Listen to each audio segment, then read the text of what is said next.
Hello, my name is Rick Stack. Welcome to my channel. Today we're going to cover 3 ways to play minor 7 arpeggios.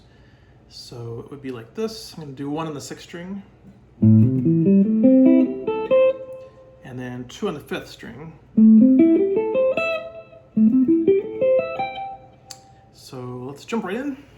The 6th string one is one that I find kind of awkward, but you can decide if you like it or not for yourself. So, sorry I'm playing my guitar with no dots today, making you work a little harder, but yeah, just remember the frets I'm telling you, so should be okay. We'll weather the storm together. So, 5th fret on the 6th string, it's an A note. 8th fret on the low E. So 5, 8, 7 on the A string, and then 5 on the D string. There's your 4 notes of the arpeggio. So you have A, C, E, G. Then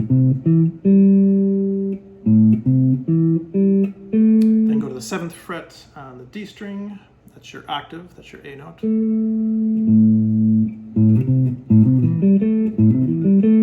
So let's do it slow for now. Then you're going to go to the 5th fret on the G, 5th fret on the B,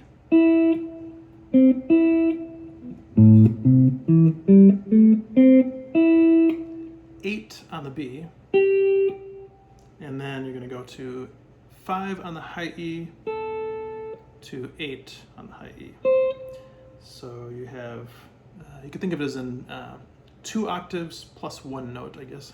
So you have, there's your 4 notes of the arpeggio. In interval terms, in case you want to know this, you have 1, flat 3, 5, flat 7. Then here's where we start the 2nd octave. Root, flat 3, 5, flat 7. And then we're starting another one, root 3, or flat 3. So again, I'll play the whole thing slow, ascending and descending. So.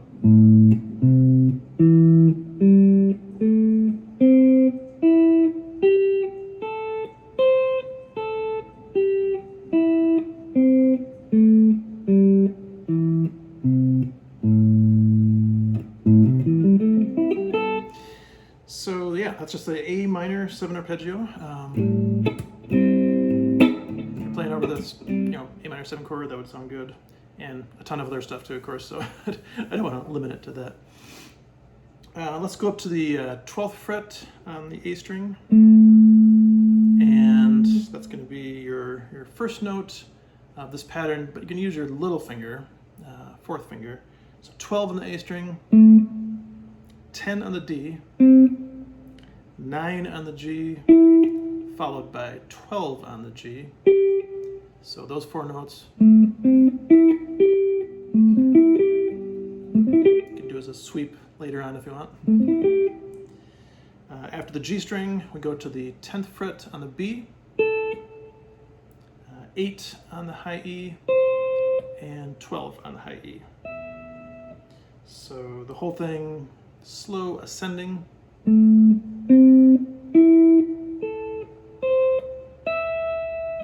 And then you could descend.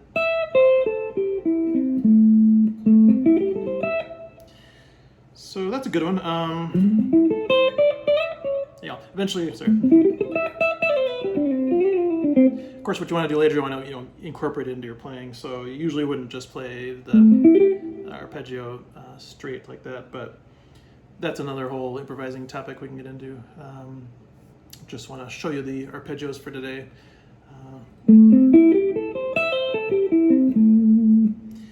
The next one I think is probably my favorite one. I think for some reason starting at the little finger, that's a little awkward. I mean, once you get into it, you can, either just cool licks you can do that's,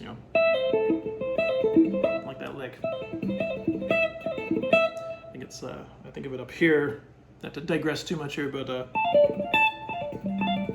there's a lick that I think was on Leper Messiah by Metallica that I learned probably as a kid, and then later on minor 7 arpeggios over jazz stuff is a whole other thing. But So yeah, anyway, let's go to the next one.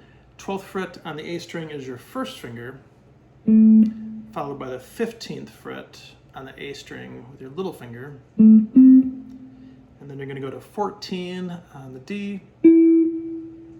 So then on the G string, you're going to go to 12, 14, followed by 13 on the B, and then 12 to 15 on the high E.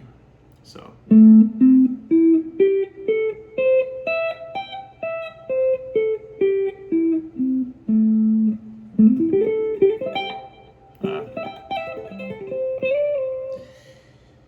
I'll show you a cool sequence, you could call it, out of actually it would work on all these, but I like it on this one probably the most, maybe this one too. I don't think I even do it on this one. So so the pattern is, the idea is you're going to go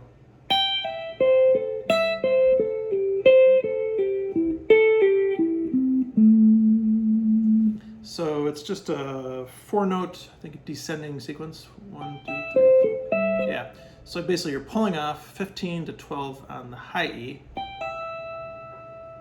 And then, yeah, you're just basically descending in the arpeggio. So 13 on the B, 14 on the G. So you're just going down the arpeggio.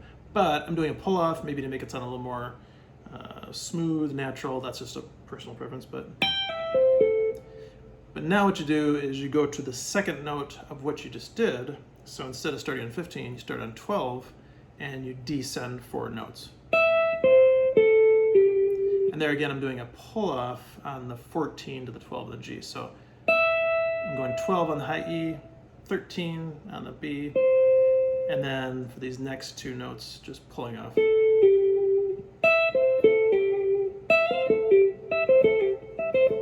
So far it would be like, and then basically just keep making your way down. So I'll go over it just to be thorough.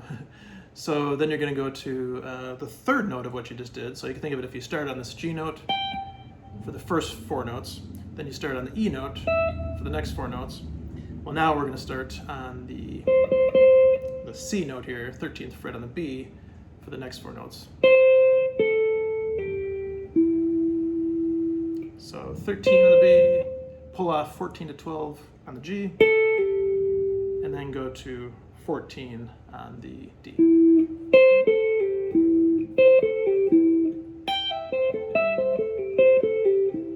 And then the last one, you could do pull off 14 to 12 on the G, then go to 14 on the D, then go to 15 on the A. So, and then I would probably just end on the A. So the whole thing, all 4 of those.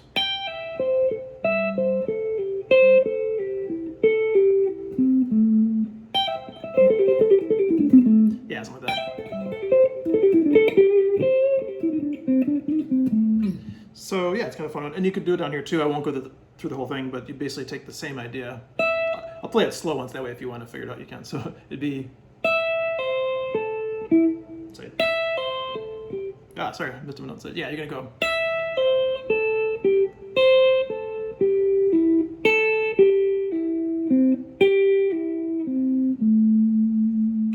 Yeah, that's it. You could also do this ascending. Let's see, do I ever do that? Kind of. Actually, that's kind of cool. This is another kind of like, but I'll show it to you. You can go like, so you're going up those 4 notes. Then you're going to start on the, by the way, that was just the first 4 notes of that arpeggio. So 12, 10, 9, 12. And then you start on the D string, 10th fret.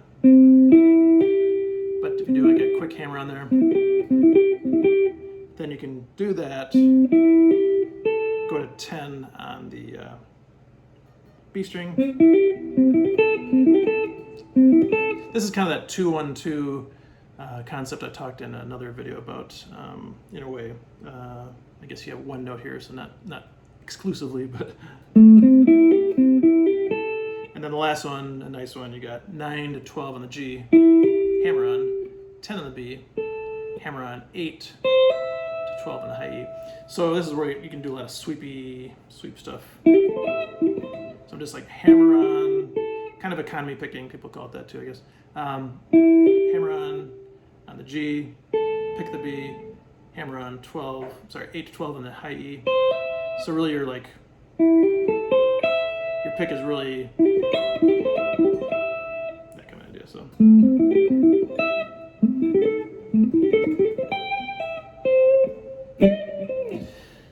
yeah, so those are 3 ways to play minor 7 arpeggios, and a couple ideas that you can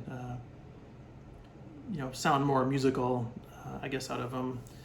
You can do, of course, tons of stuff, and it's endless, of course.